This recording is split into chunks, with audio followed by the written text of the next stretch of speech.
Nous sommes dans une société pyramidale. Depuis les temps les plus anciens, les populations donnent leur énergie à un sommet qui les domine et les manipule. Donc, l'énergie de la représentativité de la base est confiée aux personnes en haut de la pyramide. Ce sont les représentants qui définissent l'image d'un État unifié. C'est-à-dire, quand on regarde les premières lettres, ça fait Dieu. Donc, ces représentants légifèrent et ils déterminent la notion d'échange. Ils devisent sur les conditions de l'échange et effectivement, ils vont nous imposer des devises qui sont en fait le retour de l'énergie vitale qui a été fournie par la base.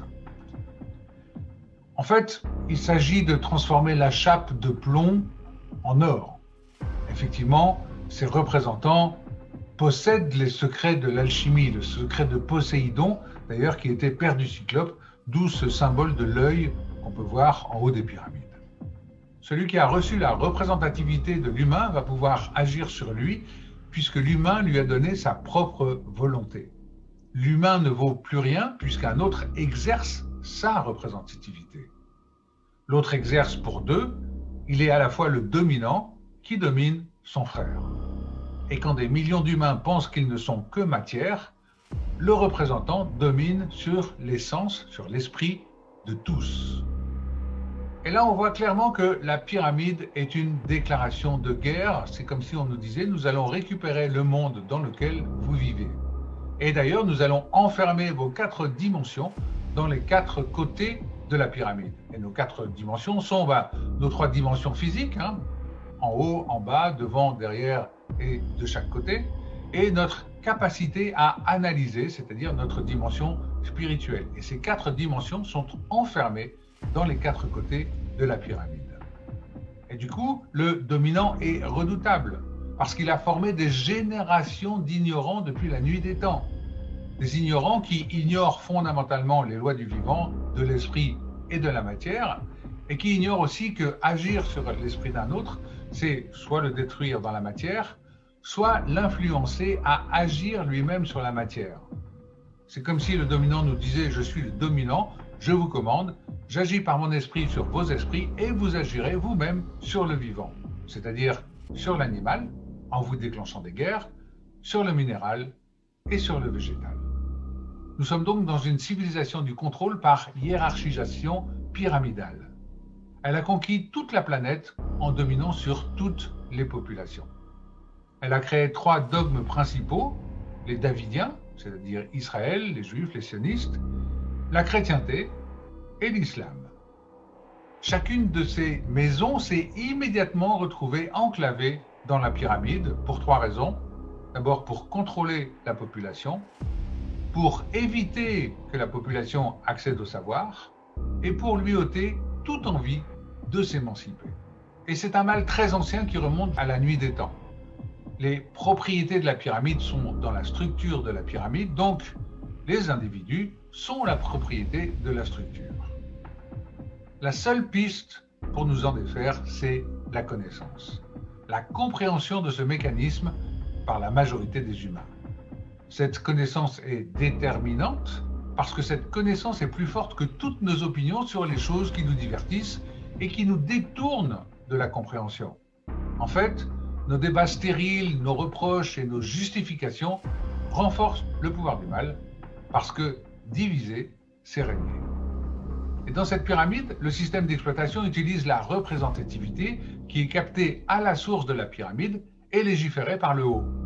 Il permet de contrôler l'ensemble des populations en devisant dessus, et comme je disais tout à l'heure, en leur imposant une devise, le dollar, l'euro, la livre sterling, etc., etc. C'est un peu comme nous rendre esclaves de ces devises, qui ne sont d'ailleurs que le retour de l'énergie physique, de la sueur, qui est fournie par la base de la pyramide. Alors, comment en sortir? Eh bien, tout d'abord, il faut vraiment comprendre ce mécanisme visible et invisible.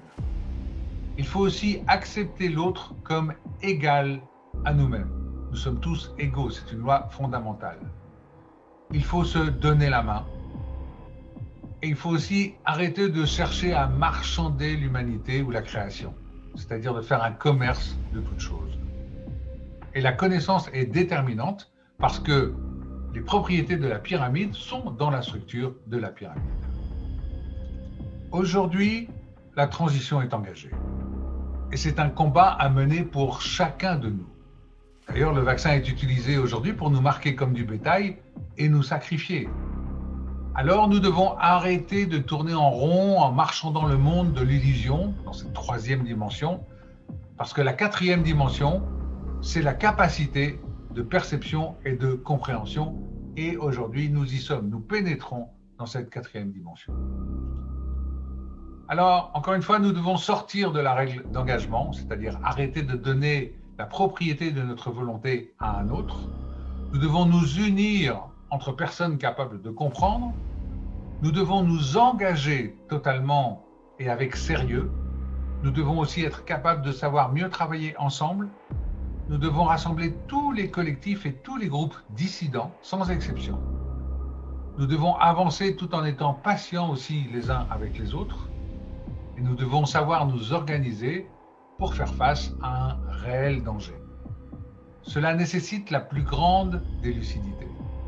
C'est un combat qui n'a jamais été fait. Comme disait Jésus, aime ton prochain comme toi-même. Encore faut-il comprendre pourquoi. Nous ne sommes pas que de la matière inerte, contrairement à ce qu'on nous fait croire. Et pourtant, c'est là que le diable, étymologiquement c'est dia à travers et bol, jeter à travers, donc jeter à travers, nous diviser, c'est là que le diable cherche à nous mener. Il prétend que nous sommes seuls, il nous a fait croire que nous n'avons pas de lien avec notre environnement, il nous a coupés de tous nos retranchements, il nous coupe les uns des autres, et il compte son bétail, il fait la guerre en dominant sur la matière. Alors en conclusion, nous n'avons pas d'autre choix que de retrouver notre unicité. Faute de quoi, nous sommes condamnés à disparaître.